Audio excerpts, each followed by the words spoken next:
Ang mga pagkain at pangangailangan ng mga stingless bees sa Pilipinas ay kadalasang sumusunod. Nektar at pollen. Ang mga stingless bees ay nangangailangan ng nektar bilang pangunahing mapagkukunan ng enerhiya.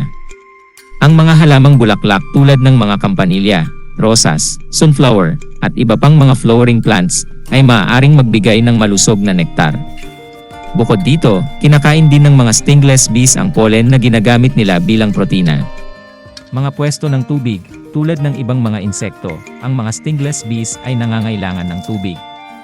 Sa panahon ng tag-init, mahalaga na mayroong malapit na mapagkukunan ng tubig tulad ng mga puno ng pagkabaha, mga batis, o maging sa mga basong may lamang tubig para sa mga bees na ito.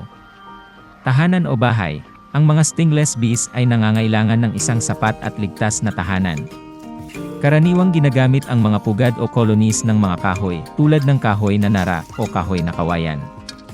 Maaari rin silang maglagay ng kanilang mga tahanan sa loob ng mga sirang pader, mga kahoy na post, o maging sa mga specially designed na mga kahon o hives. Punla o mga palalo. Para sa pagpapalaganap ng mga stingless bees, mahalaga ang mga punla o mga palalo.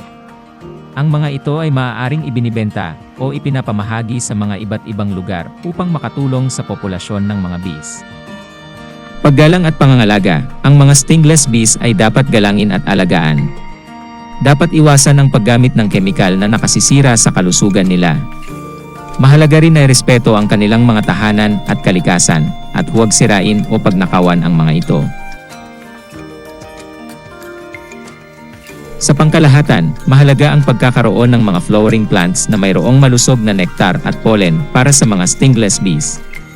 Ang pagpapanatili ng malusog na kapaligiran at ang pag-aalaga sa kanilang mga pangangailangan ay mahalaga para sa pangmatagalang kalusugan at pagpapalaganap ng mga stingless bees sa Pilipinas.